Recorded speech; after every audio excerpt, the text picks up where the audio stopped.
Então, boa noite a todos. Sempre que Jesus, nosso Mestre querido, nos envolva na sua paz. Então, conforme foi anunciado, nosso tema é refletirmos um pouco sobre o exercício do bem. E buscando, assim, então, compreender essa necessidade que cada um de nós temos de fazermos o bem, de vivermos o bem,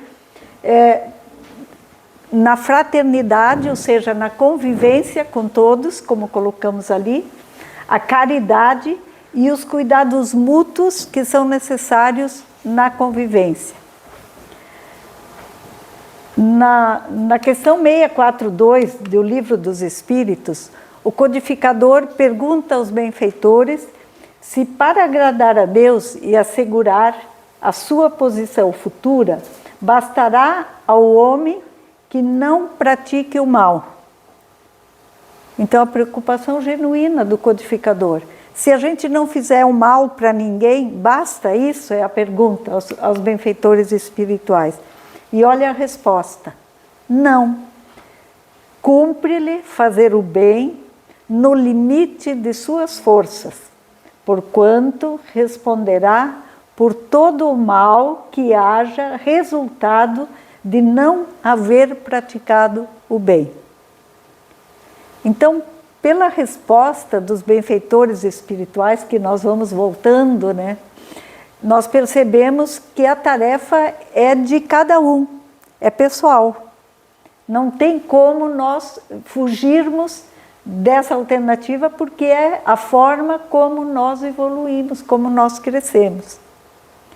E também, a partir dessa afirmativa dos benfeitores, fica evidente que todos nós podemos e devemos ser instrumentos desse bem, uns para com os outros. E eu lembro que lá no livro Seara dos Médiuns, vamos ver se eu vou lembrar agora, tinha a mensagem número 15, ela diz que o ser humano tem 3 atitudes. O orgulhoso, ele quer fazer como ele quer. E o egoísta, ele quer o que ele quer e não o que os outros. Não é nem o fazer, ele quer aquilo que ele quer. E o bem, ou seja, o bondoso, quando pode, faz o bem acima de tudo. Então, a gente percebe que, podemos assim pensar, nós somos indivíduos na família universal. Aqui nós temos um grupo de pessoas que possivelmente se encontram na rua, em ambientes sociais, no trabalho. Então, nós interagimos uns com os outros em muitas circunstâncias. Às vezes, mesmo não nos conhecendo muito, nós deparamos uns com os outros na rua. E às vezes a gente passa, ela diz, nossa, eu conheço de algum lugar, a gente não sabe aonde. Então, assim, dependendo das nossas atitudes, nós vamos identificando, puxa, mas aquela pessoa tem essa crença, tem esses princípios e não agiu corretamente. E a gente sempre identifica primeiro o mal, o bem que não foi feito pelo outro, né? A gente não avalia tanto quando nós deixamos de fazer. Então, sendo parte dessa família universal, nós somos irmãos em caminhada. E as nossas vidas, elas estão entrelaçadas até por mútuos deveres. Às vezes, muitos de nós por aqui podemos estar conectados, ligados ao outro por deveres, por responsabilidades. Então, ali nós já temos o dever até de fazer o bem e de tomar conta. Então, sendo parte dessa mesma humanidade, é nosso dever prestarmos auxílio mútuo, fazendo, como diz o Evangelho, né, como nos ensinou Jesus, fazendo ao outro aquilo que a gente gostaria que o outro nos fizesse. Quer dizer, se eu dependo daquela pessoa num local, se eu entro numa loja que uma pessoa dessas está me atendendo, como é que eu gostaria de ser atendido? Então, se eu sou o vendedor, como eu gostaria de ser atendido? E é assim que Jesus nos convida a fazer ao outro o que nós gostaríamos que o outro nos fizesse. Como nós gostamos que todo mundo nos trate bem, então o princípio é esse, procurarmos tratar a todos bem, né, ou no bem. E para isso nós não precisamos, para prestar todo o auxílio ou fazer o bem ao outro, nós não precisamos esperar que esse outro, ou que esse irmão que caminha conosco esteja febril, esteja prostrado numa cama, ou necessite de uma emergência, mas estender o bem naquilo que nós pudermos, em tudo aquilo que nos seja possível, estendendo também esperança e, se necessário, sim, o remédio. E às vezes o remédio não é nem um medicamento, o remédio às vezes é uma palavra, é um sorriso, é uma frase de alento. E o convite não é então esperarmos o momento oportuno para fazermos o bem, é auxiliar hoje. Porque quando a gente tem olhos de ver, né, isso que a gente aprende, a gente vai percebendo as necessidades. Muitas vezes a gente se dá conta que alguém caiu numa situação séria e a gente diz, meu Deus, mas eu convivia com essa pessoa, como eu não percebi? Então, talvez o meu coração ainda não estivesse aberto, ou eu não tivesse a percepção daquela dor. Quantas vezes nós vemos numa família mesmo, né? Os pais às vezes se lamentando, mas como meu filho, como a minha filha chegou nesse ponto e eu não percebi. Porque a gente não olha o outro que está ao nosso lado, seja pai, mãe, irmão, familiar ou não, mas aqueles com quem nós convivemos. Então, termos esse olhar de ver para perceber se há alguma necessidade que nós possamos atingir. Então, lembra, né, a doutrina que a verdadeira caridade que nós precisamos exercer sem humilhar, sem ferir, tanto quanto possível, e ela é um tratamento indolor da necessidade humana. Ou seja, se nós tivermos os olhos de ver, de percebermos a dor do outro, nós estaremos caminhando, sim, no caminho certo e naquela necessidade que nós temos, na percepção de fazermos ao outro aquilo que ele está necessitando naquela hora. Às vezes não é um alimento, às vezes não é um agasalho, às vezes ele só precisa de uma palavra de consolo, porque ele está triste, ele está com uma necessidade. E o espírito Joana de Ângeles, nós colocamos ali apenas uma frasezinha, ela diz que o ser humano é portador de uma destinação sublime. O ser humano não está dizendo este ou aquele, todos nós somos portadores de uma missão sublime, uma destinação.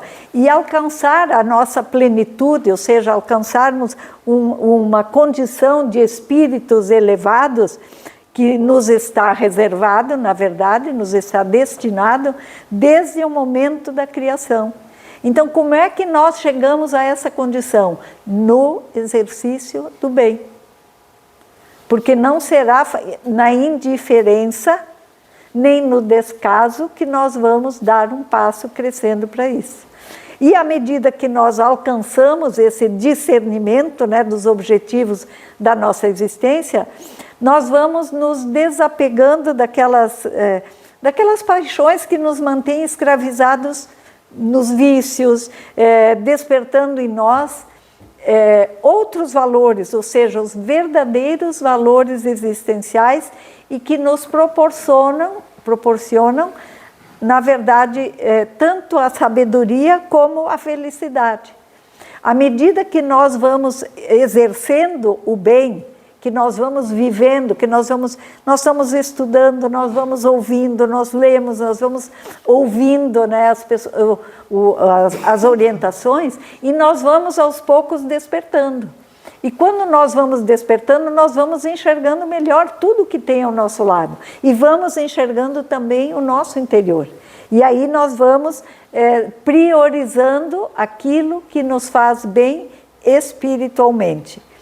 E aí nós vamos ver que esse passo, né, que é de despertamento, que Joana de Ângelis nos diz necessário para alcançarmos a nossa sublimação, ele vai provocar em nós uma mudança, convidando-nos o quê? Ao exercício da fraternidade que nós falamos lá. A expressão de ternura, de bondade, a esses sentimentos. Nós passamos a falar com mais delicadeza, mesmo quando o assunto é sério e às vezes necessita da nossa palavra séria, né? Firme, de direção, mas nós podemos fazer isso sim com bondade, com carinho e também vamos despertando para o exercício da solidariedade e do perdão. Que a gente sabe que o perdão é algo que nos amarra, né, que evita a nossa evolução, se nós não aprendermos a perdoar. E sabemos que muitas vezes é difícil, mas é um passo a cada dia. Primeiro nós vamos perdoando mentalmente, né? A gente vai exercendo o perdão, vai buscando... eu não digo justificativas, mas buscando a compreensão da condição em que aquela pessoa ou aquele que nos ofendeu se encontra. Então, isso é importante, né? O exercício da caridade. Então, os espíritos, eles afirmam que é necessário praticar o bem, lá na resposta àquela da questão 642, é necessário praticar o bem no limite das suas forças. Ou seja, eles não pedem de nós, não nos cobram exageros, não nos cobram ir além daquilo que nós podemos. Agora, nós todos sabemos que quando nós formos capazes de fazer algo além daquilo que seria esperado de nós, ou seja, um passo a mais, quando eu me privo de alguma coisa para auxiliar aquele que não tem nada, ou quando eu, às vezes, deixo o meu horário de um lazer, de alguma coisa, eu me privo de algo a benefício do outro e faço um pouquinho além daquilo que nos é exigido, vamos dizer, pela lei divina. Claro que isso é um ato que se torna muito mais significativo diante de Deus. A gente pode usar aqui o ensinamento de Jesus naquele momento em que ele estava lá no templo e chamou a atenção que uma pessoa de muitas posses deitava lá naquele cofrezinho as suas moedas fazendo muito barulho. E aquela viúva que colocou lá só a sua moedinha. E Jesus chama a atenção e diz que aquilo sim tinha sido uma verdadeira oferenda, porque ela tirou de si ela pegou algo daquilo que lhe faria falta e doou, porque era tudo o que ela tinha. Então, quando nós damos um passo a mais, nós estamos dando passo no exercício do bem. E lá, eu acho que é no livro 2, ou no CD 2 do Momento Espírita, se eu não estou equivocado, relata uma história de dois homens que caminhavam numa região bastante montanhosa, por uma estrada, no meio de uma nevasca. Nevava muito e eles já caminhavam com dificuldade, tentando apressar o passo para chegarem no povoado mais próximo, antes do anoitecer. E lá pelas tantas se deram conta que estava uma criança, um menino caído na beira da estrada, já quase inerte. E aí um deles parou para olhar e o outro disse, não podemos. Ele disse, não podemos deixá-lo aqui. E o outro disse, não, nós já estamos com dificuldade de caminhar. Se nós ainda pegarmos uma carga extra, nós não chegaremos antes do anoitecer e vamos perecer todos. Então, nós precisamos sim seguir. E seguiu adiante. E o outro ficou naquela, disse, não, mas eu não posso fazer isso. Se agachou, pegou o menino, colocou nos seus braços, contra o peito, e foi indo, vendo o outro se afastar e com muito mais dificuldade, mas ele disse, eu não posso deixar esse menino aqui. E assim ele seguiu. a passo lento, com muito esforço, já quase entregue, e conseguiu chegar ao povoado já à noite entrando. E na manhã seguinte, procurou naquele momento pelo seu amigo, ninguém lhe deu notícias, e na manhã seguinte ele foi saber realmente o que havia acontecido. E aí foram fazendo buscas, foram procurar e encontraram ele caído na beira do caminho, já sem vida, porque não tinha conseguido chegar ao povoado. E aí os que estavam com ele procurando pelo amigo disseram: o corpo daquela criança que você aconchegou ao seu peito aqueceu você e você aqueceu ele. Então, na verdade, é fazer um pouquinho além das suas forças. E quantas vezes a gente se depara com situações, às vezes muito mais comuns, talvez não de salvar uma vida, mas é importante, diante disso, nós nos perguntarmos: o que eu faria? O que eu teria feito?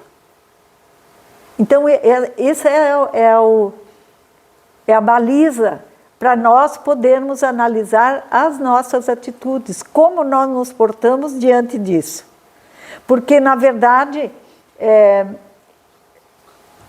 todos nós sabemos que, se alguém se encontra necessitado de determinado socorro, que o outro pode dispensar, e esse não o faz, os danos que daí se originam tornam-se responsabilidade daquele que agiu de maneira indiferente e se negou a contribuir para erradicá-los. É a resposta que está lá na questão 642.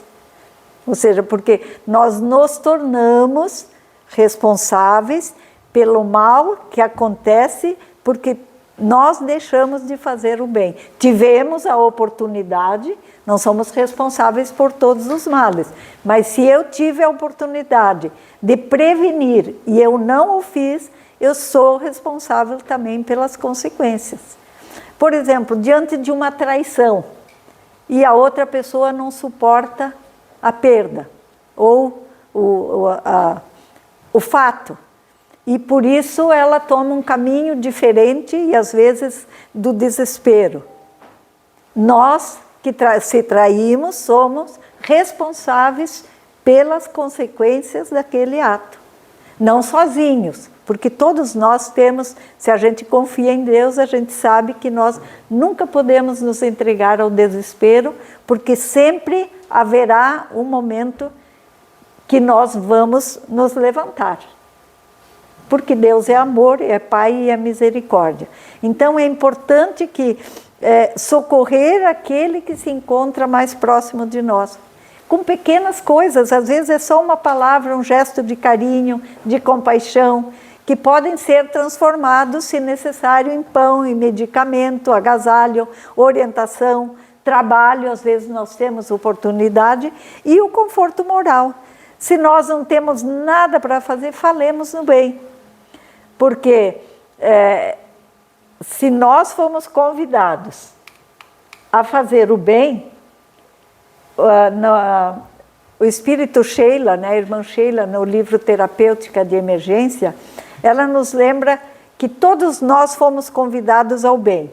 E ela então nos diz, auxilia dessa forma os doentes, mas não desprezes os doentes da alma, porque são esses que às vezes nós não enxergamos, que caminham na terra aparentemente robustos, carregando enfermidades imanifestas que lhes consomem o pensamento e desfiguram a vida. Então, falamos já antes, é percebermos aquela dor que não se manifestou, né? Ela diz imanifesta, uma dor que a pessoa não expressou, a pessoa cuida para que ninguém perceba. E às vezes quando alguém se aproxima num gesto de bondade, de cordialidade e tenta saber o que está acontecendo, você está com um olhar diferente, o que está acontecendo? E às vezes a pessoa cai em pranto, às vezes a gente vê que ali estava uma dor muito profunda e que nós Se não tivermos esse olhar atento, deixamos passar. Então, o que diz irmã Sheila? Auxilia dessa forma todos, mas não desprezes os doentes da alma. E vamos lembrar, né, nós estamos numa casa espírita e a gente sabe que os espíritos estão agindo a nosso benefício. A gente não ouve toda hora um espírito dizer, olha, eu estou te ajudando, ou eu te ajudei em tal situação, agora é a sua vez. Eles não vão dizer, eles auxiliam em silêncio, curam os nossos males nesse silêncio como verdadeiros trabalhadores do Cristo. Então, o que é importante? Importante nós pensarmos como eu estou agindo no bem. Se estou agindo, que bom, como eu estou agindo. Santo Agostinho nos convida, né, a fazer como ele fazia na Terra, cada noite, lá na questão 919, que tantas vezes a gente ouviu. Toda noite passarmos em revista o nosso dia para darmos conta de como nós agimos. Se nós fizemos tudo o que poderíamos ou, se não, para que no dia seguinte nós estejamos mais atentos aos nossos atos, às nossas vivências. Então, todos nós reconhecemos, por exemplo, o problema da fome é muito sério no mundo. Vamos analisar o problema da fome e da ignorância, da falta de educação, né? Ou da educação. São problemas muito graves e que pedem, assim, de todos os governantes ações muito profundas, dos estudiosos, dos pedagogos, de todos. Então, se a gente olhar assim, bom, a fome e a ignorância, eu não posso fazer nada, sigo em frente. Será que eu não posso fazer nada? Se eu tenho alguém do meu lado que não conseguiu aprender a ler, eu não posso auxiliar? Eu não posso dar uma dica de educação para aquele que está no nosso lado? Um exemplo da educação? Uma palavra? Então, assim, o fato de nós não podermos resolver a situação do mundo, mas talvez eu possa resolver de alguém que está do meu lado. Então, eu posso dar o alimento. Quando nós chegávamos ali, nós já víamos que tinha um espaço ali onde a gente pode deixar um alimento que talvez não me faça falta, ou às vezes que eu posso reduzir um pouquinho, né, para não ficar obeso, e posso compartilhar com o outro. Então, pequenas coisas que estão ao nosso alcance, é importante que a gente detecte, que a gente perceba que nós podemos sim fazer. E o que diz, né, então, se nós reconhecemos ali, no entanto, cada um, se nós não podemos resolver toda aquela situação básica, né, para erradicar a pobreza e a falta de escolaridade, mas eu posso fazer alguma coisa. Então diz assim, no entanto, cada um pode fazer algo. Ao que tem fome, a minha dádiva resolve-o no momento, e Deus proverá o amanhã. Também é da irmã Sheila. Então, o que nós vamos fazer? Aquilo que está ao nosso alcance. É tudo isso que os Espíritos nos dizem que nós devemos fazer. Porque o valor da migalha, a gente sabe que, conforme disse a benfeitora, não pode ser desconsiderado. Nós falamos antes no óbolo da viúva. O mínimo que eu possa fazer é não ficar de braços cruzados, até porque cada um de nós pode dividir um pouco sem nenhuma desculpa. E, como dissemos, se nada temos para amenizar a dor, nós podemos falar no bem, dar uma palavra de consolo, um esclarecimento, tentar entender junto por que nós... Se Deus, que é Pai, amoroso, bom e justo, permite que nós enfrentemos dificuldades e sofrimentos, a nossa pergunta deve ser, o que Ele quer me ensinar com isso? Uma vez a gente pensava assim, por que Deus está fazendo isso comigo? Deus não está fazendo isso, nós fizemos conosco. Então Ele está nos dando o quê? Uma oportunidade de refazimento. E aí, então, a nossa pergunta é, o que eu posso fazer nessa condição. Acender uma lâmpada de esperança, né? Uma palavra de esperança, ensinar algo. Às vezes a pessoa tem uma habilidade e a outra pode aprender e com isso se emancipar ou ter poder fazer alguma coisa para amenizar a sua carência. E eu posso ensinar. Falar da importância da prece, de transformarmos, né, a nossa vida, em cada ato a gente lembrar, dedicar isso, né, com carinho, com a esperança, pedindo a Deus que abençoe e, na verdade, agindo como um ser que nós somos filhos de Deus e que Jesus nos pediu para amar, porque Jesus nos falava tanto de amar o próximo como a si mesmo. Então, se eu fosse esse próximo, como eu gostaria que os outros me tratassem. E nós falamos lá no início que fazer o bem também significa cuidados mútuos na convivência. Ou seja, Marco Prisco, lá no Legado Kardeciano, ele diz, cumprir o dever de qualquer jeito, todo mundo faz, todos fazem. A você compete fazer algo melhor. Ou seja, nós sabemos que quando nós cumprimos o nosso dever e quando nós fazemos o bem, nós somos os primeiros beneficiados. A gente acha que fazer o bem, ou talvez ainda tenhamos a noção de que fazer o bem, eu estou fazendo algo pelo outro. Mas não é isso, eu estou fazendo algo por mim.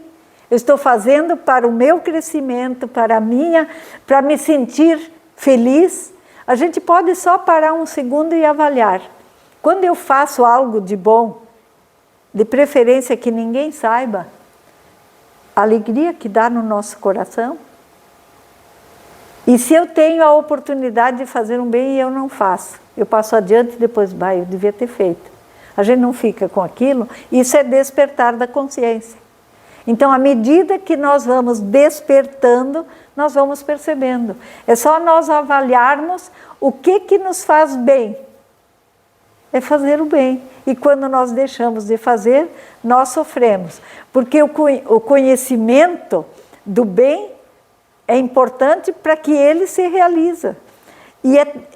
Isso é de tanta importância que Tiago, lá no versículo 17 da sua carta, ele diz o seguinte, todo aquele que sabe fazer o bem e não o faz, comete falta. Se eu não sei, se eu não aprendi, se eu não despertei, eu ainda não despertei. Mas depois que eu despertei, é como saber ler. Se eu aprendi, não tem como esquecer, dizer eu não sei. Então, se eu já despertei e eu sei que aquilo é uma oportunidade para mim, não há como. Então, nós podemos transformar a convivência vivendo com alegria.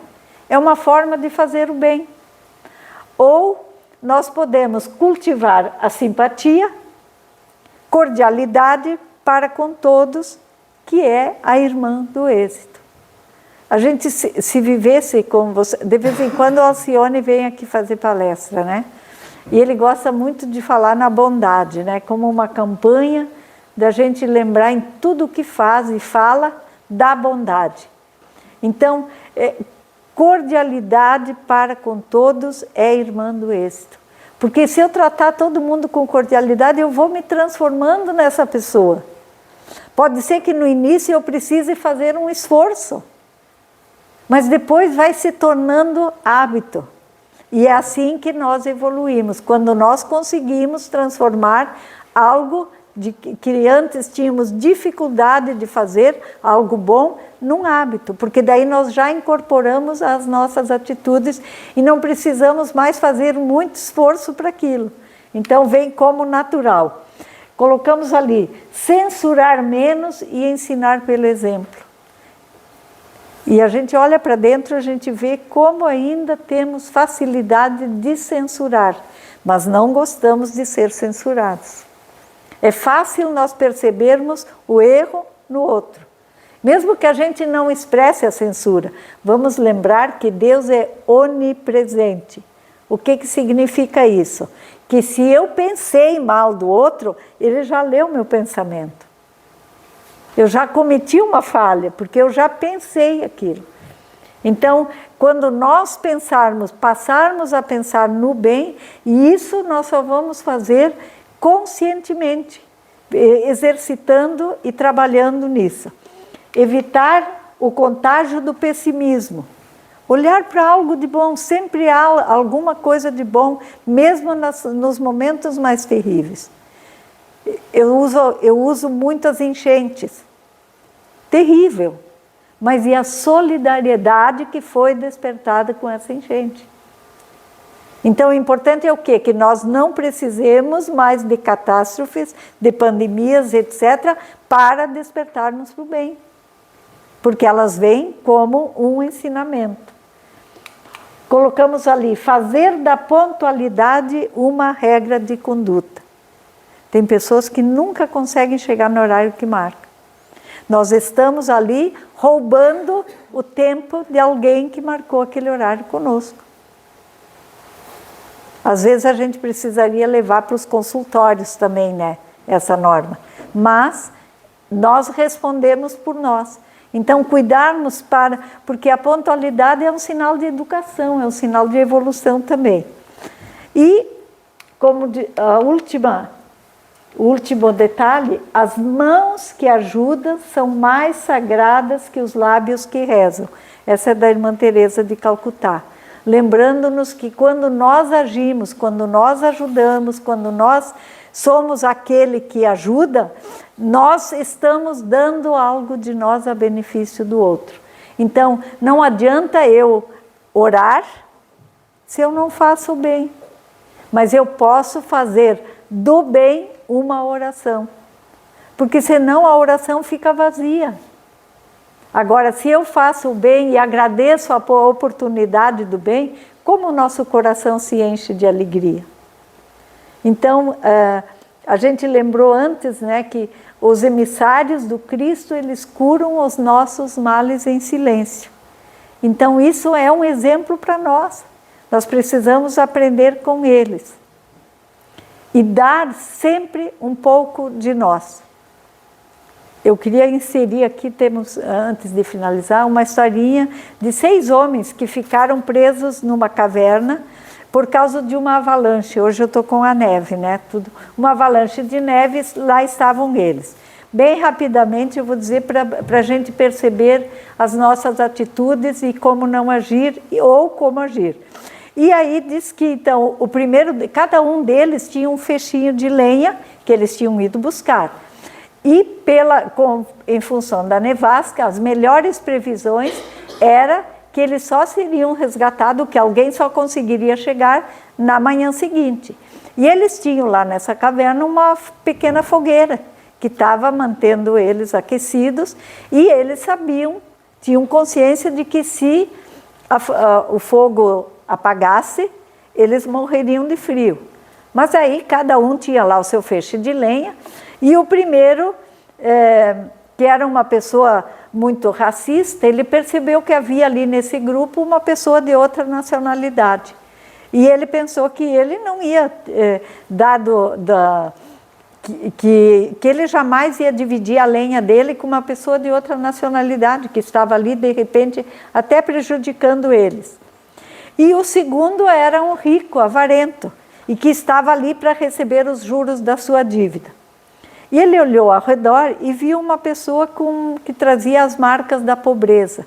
As mãos calejadas, o aspecto rude, semblante, né, já com as suas rugas. E ele pensou assim, mas eu não vou dividir a minha lenha com essa criatura.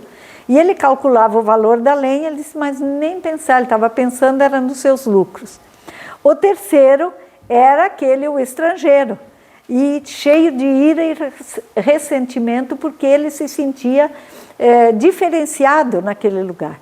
E ele disse, por que eu vou dividir a minha lenha, e o fogo estava diminuindo já, dividir a minha lenha com essas pessoas que me maltratam. E assim foi. O quarto homem era o pobre da montanha, que ele disse, mas eu dei todo o meu trabalho, meu dia de trabalho, meu cansaço, esfolei as minhas mãos para coletar essa lenha, eu não vou dividi-la com ninguém. E assim foi. O quinto homem, eu estou lendo aqui porque faz tempo que eu li a história, o quinto homem parecia alheio a tudo. Ele estava com o pensamento nas nuvens e não estava nem se dando conta que aquela fogueira ia apanhar. Estava ali com seus, como é que se diz, pensando só naquilo que ele queria da vida e etc. E não se deu conta que ele estava ali, que poderia perecer. E o último homem trazia na testa e nas palmas da mão os sinais de uma vida de trabalho, e o seu raciocínio era curto e rápido. E ele pensou, então, essa lenha é minha, custou o meu trabalho e eu não a darei a ninguém. E com esses pensamentos, os 6 homens ficaram ali imóveis. O que aconteceu? O fogo apagou, e quando o socorro chegou no dia seguinte, estavam todos, o fogo tinha morrido, cada um estava lá morto com o seu fechinho de lenha. Então, para lembrar, né, aquilo que a gente falou ali, se eu percebo a oportunidade de fazer o bem e eu não faço, o bem teria resultado em bem para todos. E às vezes é o nosso passo que vai determinar. E se um colocasse a lenha, talvez os outros envergonhados também fizessem isso. Então é importante a gente lembrar que cada passo que nós damos tem um significado. Cada um de nós podemos tornar os nossos dias melhores. E como é que nós tornamos os nossos dias melhores? Fazendo o bem. E contribuir o quê? Com um graveto de amor e aumentar a chama da vida onde quer que nós estejamos. Nós não precisamos dar todo o feixe de lenha. Se cada um fosse dando um pedaço, colocando no fogo, a fogueira teria durado e teria sobrado um pouquinho para cada um. Na nossa vida é assim que acontece. E aí nós pegamos, para finalizar, outra frase, né, de Kardec, que está lá na questão 1019, a última questão, né, do Livro dos Espíritos, que ele diz assim: o bem reinará na terra quando entre os espíritos que a vêm habitar predominarem, os bons predominarem, porque então farão que aí reine o amor e a justiça, fonte de todo o bem e da felicidade. Então, quando mais pessoas boas estão num grupo, esse grupo se torna melhor. Quando um destoa, Joana de Ângeles, no livro Nascente de Bênçãos, diz que quando um ser se eleva, com ele se eleva toda a humanidade. E quando alguém cai, cai com ele toda a humanidade. Por quê? Porque nós influenciamos, nós somos, dissemos lá no início com muita ênfase, nós somos a humanidade, nós somos parte. Então, se eu erro, a humanidade que foi. Se eu tenho uma estrutura de um prédio e um tijolo quebrou, a falha está no prédio. Todo o prédio é atingido em menor ou maior grau, dependendo onde está o tijolo que quebrou e que caiu. Então é importante isso. O que nos compete então? Viver o bem e o amor, que são o nosso destino, porque é ali que nós encontramos. No exercício do bem nós conseguimos crescer juntos. Vamos fazer a nossa prece? Então, mais uma vez, agradecendo a Deus, agradecendo ao nosso Mestre Jesus pelos ensinamentos tão sublimes que nos deixou como roteiro para a nossa caminhada. Agradecendo os amigos espirituais desta casa, que nos abençoam, que nos envolvem nas vibrações de amor, de luz e de paz. Agradecendo, Mestre querido, pela oportunidade de aqui estarmos e rogando o teu amparo para que possamos retornar aos nossos lares nesta noite, fortalecidos na convicção da necessidade do bem e do amor. E que assim seja.